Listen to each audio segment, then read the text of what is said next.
SCO के रक्षा मंत्रियों की दिल्ली में बड़ी बैठक शुरू।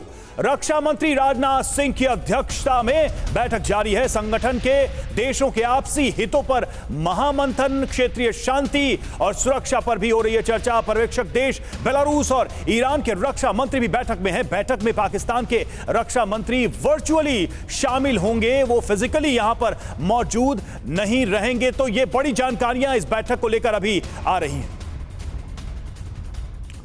तो इस बैठक में पाकिस्तान के रक्षा मंत्री की वर्चुअल मौजूदगी होगी, जैसा कि रवि ने आपको इंफॉर्मेशन दी। और खबर यह भी कि एससीओ मीटिंग शुरू होने से ठीक पहले रक्षा मंत्री राजनाथ सिंह ने कहा है, एससीओ डिफेंस मिनिस्टर्स की बैठक मेरे लिए बेहद अहम है। सभी सदस्य देशों के लोगों की जिंदगी ऊपर उठाने का हमारा लक्ष्य है। हम आपसे हितों पर व्यापक चर्चा करेंगे। यह राजनाथ सिंह की तरफ से कहा गया। इस बैठक से ठीक पहले दुनिया के सामने पैदा चुनौतियों पर हमारी चर्चा होगी। सब मिलकर के इस पर चर्चा करेंगे, इन चुनौतियों पर।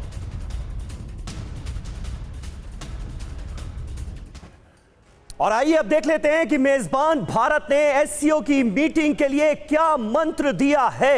मेजबान भारत का मंत्र क्या है, इस पर एक नजर डाल लेते हैं। और फिर मीटिंग के दौरान जो दिलचस्प वाकया सामने आया, मुझे पता है आप उसका इंतजार कर रहे होंगे, उस पर भी बात करेंगे और तफसील से करेंगे। मेजबान भारत का मंत्र, शांति और सुरक्षा को मजबूती मिले, यह मंत्र दिया गया है हिंदुस्तान की तरफ से। संगठन आतंकवाद विरोधी प्रयासों पर काम करे, आतंकवाद के खिलाफ एक मजबूत एजेंडा सामने रखने की कोशिश। सदस्य देशों के लोगों के बीच आपसी संपर्क और ज्यादा बढ़ाया जाए, यानी कोऑर्डिनेशन और ज्यादा बेहतर हो। साझा विरासत और मजबूत की जाए, इस पर भी जोर दिया गया है। इसके अलावा विस्तारित पड़ोसी की सोच विकसित हो, यानी अपने पड़ोसियों का भी ख्याल रखा जाए। एक दूसरे की संप्रभुता, अखंडता को मजबूत किया जाए। आंतरिक मामलों में हस्तक्षेप ना किया जाए। आप समझ रहे हैं ये बातचीत जो है ये किधर जाती हुई नजर आ रही है और इस मंत्र के जरिए किसको मैसेज देने की कोशिश की जा रही है। और इस वक्त हमारे साथ तमाम खास मेहमानों का एक बड़ा पैनल जुड़ा हुआ है, क्योंकि बहुत कुछ ऐसा घटा है जो जहन में कई सवाल खड़े करता है। उनके जवाब तलाशने की कोशिश की जाएगी। एक बड़ा पैनल हमारे साथ जुड़ा है। निधि वसंदानी मेरी सहयोगी इस वक्त एससीओ बैठक जहां पर चल रही है दिल्ली से लाइव हैं। अंजू निर्वाण भी बैठक से जुड़ी हर एक अपडेट सबसे पहले टीवी9 भारतवर्ष पर हमें दे रही हैं। इसके अलावा कुछ खास मेहमान हमारे साथ मौजूद हैं। मेजर जनरल ब्रजेश कुमार हमारे साथ मौजूद हैं। डॉक्टर अंशु जोशी हमारे साथ मौजूद हैं, विदेश मामलों की जानकार हैं। एम्बेसडर जेके त्रिपाठी साहब हमारे साथ जुड़े हुए हैं और कमांडर राजीव सरदाना हमारे साथ बतौर डिफेंस एक्सपर्ट जुड़ चुके हैं। लेकिन बिना वक्त गंवाए सबसे पहले मैं निधि आपका रुख करूंगा। आज का एजेंडा क्या नजर आ रहा है? एससीओ बैठक में आज क्या क्या होने वाला है, जल्दी से उसकी एक डिटेल दे दीजिए, उसके बाद चर्चा की शुरुआत करें। बिल्कुल, गुड मॉर्निंग समीर, आप सभी को गुड मॉर्निंग, सभी गेस्ट को गुड मॉर्निंग। और यहाँ पर आज बहुत महत्वपूर्ण दिन है, 27-28 अप्रैल की ये बैठक एससीओ समिट की।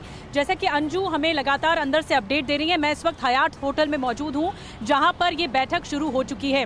और हमारी अध्यक्षता में, भारत की अध्यक्षता में, भारत होस्ट कर रहा है, राजनाथ सिंह की अध्यक्षता में ये बैठक आगे बढ़ाई जा रही है। आज समीर जो जिस बात पर फोकस रहेगा, देखिए कल चाइना और कजाकिस्तान, किर्गिस्तान और ईरान, इनके डिफेंस मिनिस्टर के साथ बातचीत हुई है, वन ऑन वन मुलाकात हुई है, बायलैटरल टॉक्स हुए हैं। आज जो इंपॉर्टेंट है वो ये कि रशिया के जो काउंटर पार्ट हैं डिफेंस मिनिस्टर सर्गेई शोइगु, उनसे बातचीत होगी, वन ऑन वन बातचीत होगी राजनाथ सिंह की। इसके अलावा बेलारूस जो कि यहाँ पर ऑब्जर्वर देश है एससीओ समिट में, उनसे भी बातचीत होगी। और इसके अलावा जो बताया जा रहा है उज्बेकिस्तान के डिफेंस मिनिस्टर से भी राजनाथ सिंह की बातचीत होगी। सुबह 9:30 बजे इस बैठक की शुरुआत हो गई, लेकिन राजनाथ सिंह ने अपना कमिटमेंट बताया और कल एक बहुत महत्वपूर्ण बात उन्होंने कही कि चाइना के साथ जो बायलैटरल इश्यूज हैं वो और आगे बढ़ सकते हैं अगर जो आधार है उसे खत्म नहीं किया जाए। मतलब ये कि अगर चाइना अड़ंगा लगाएगा या तनाव की स्थिति बनाएगा बॉर्डर पर, तो उसका आधार खत्म नहीं होना चाहिए, जो कि बायलैटरल टॉक्स में बहुत जरूरी है। ठीक है निधि, आपके पास हम आते रहेंगे, तमाम अपडेट्स आपसे लेते रहेंगे। लेकिन जेके त्रिपाठी सर, ये बताइए कि इस एससीओ समिट से इस बार क्या निकल कर आने वाला, क्योंकि कल जो तस्वीर सामने आई जिसमें रक्षा मंत्री अपने काउंटर पार्ट से बाकी मुल्कों के मिल रहे हैं, लेकिन चीन के रक्षा मंत्री से जिस तरीके से उनका आमना सामना हुआ, जो मुलाकात हुई, वो क्या मैसेज है? देखिए, चीन के साथ बातचीत के दौरान रक्षा मंत्री राजनाथ सिंह ने बहुत साफ, बहुत क्लियर और स्पष्ट मैसेज दे दिया है कि जब तक चीन बॉर्डर पर